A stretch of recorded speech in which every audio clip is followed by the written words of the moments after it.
매일 아침 영양 꼭 챙기세요.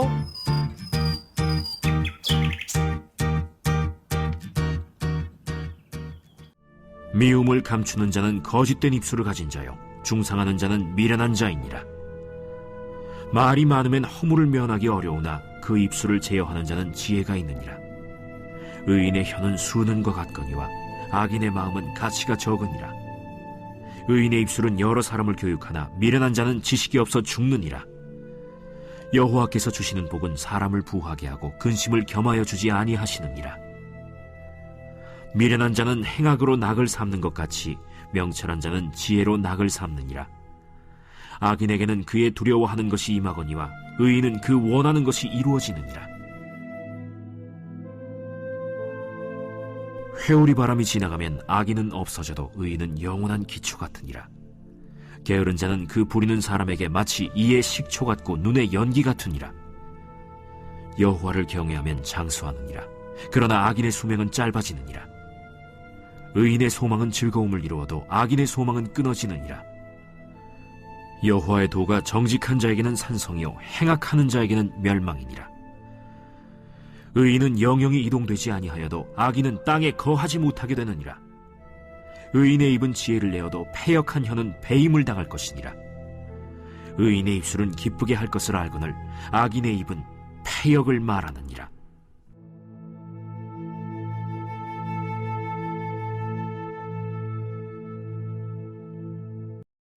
오늘 말씀은 의인과 악인의 삶의 차이를 말씀하고 있습니다.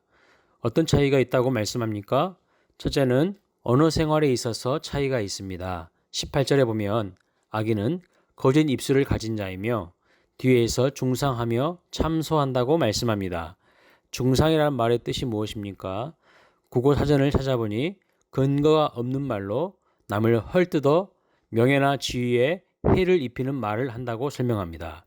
하나님의 사람들은 근거가 있든 없든 하나님을 찬송하는 입에서 하나님의 형상대로 지음받은 사람을 비난하고 저주하는 것은 온전치 못한 행동입니다.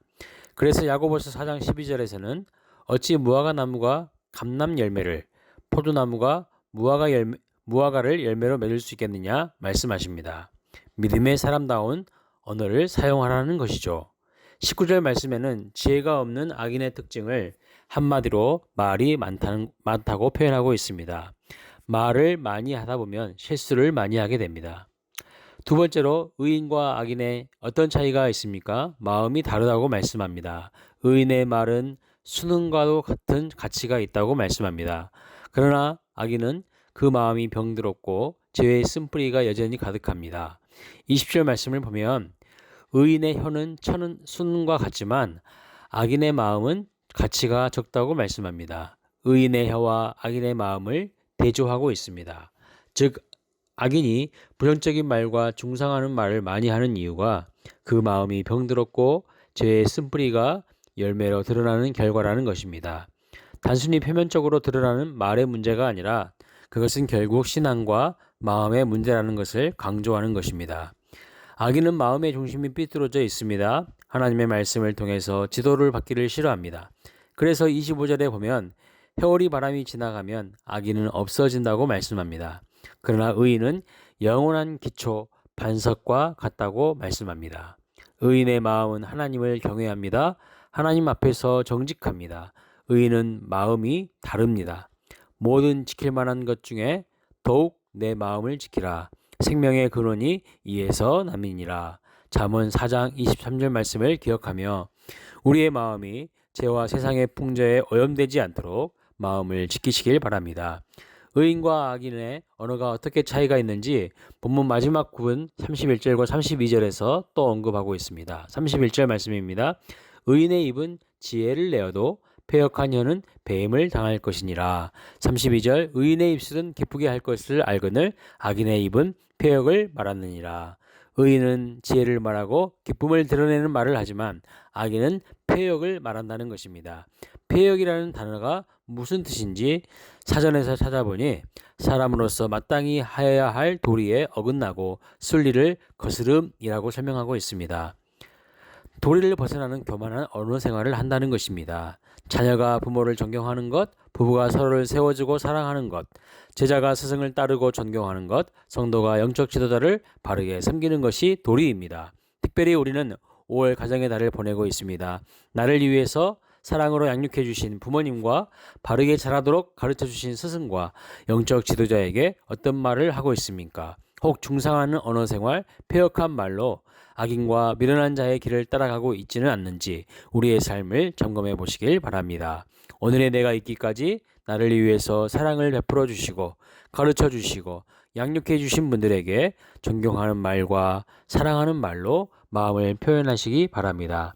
생명을 살리는 말은 적극적으로 표현하시고 어리석고 패역한 마음은 하나님 앞에서 철저히 죄로 인정하고 회개하시기를 바랍니다.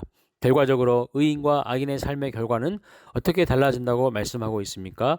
24절에 보면 악인에게는 그의 두려워하는 것이 임하거니와 의인은 그 원하는 것이 이루어지느니라.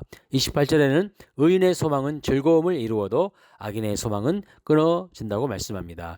의인은 그 원하는 것을 이루어 주십니다. 의인의 소망이 이루어집니다. 그러나 악인은 마음이 삐뚤어져 있습니다. 죄로 인해 그 마음이 패역하고 중상하는 말을 하므로 하나님의 축복을 받을 수 없게 되는 것입니다. 소망이 끊어지는 절망의 삶을 살아가게 됩니다. 저는 지난주 토요일 스승의 날에 저를 가르쳐 주시고 지도해 주신 박사과정의 지도 교수님과 오랜 부목사 생활을 하면서 지도해 주신 여러 스승 목사님들에게 존경과 감사의 마음을 담아 인사를 드렸습니다. 저와 광일교회를 위해서 기도해 주신다는 격려의 말씀을 들었습니다. 오늘의 우리가 있기까지 결코 자기 자신이 똑똑하고 잘나서 여기까지 온 것이 아닙니다. 항상 존경하고 사랑의 언어로 마음을 나누고 서로를 축복하는 따뜻한 하나님의 사람들이 되시기를 축복합니다. 아직 늦지 않았습니다.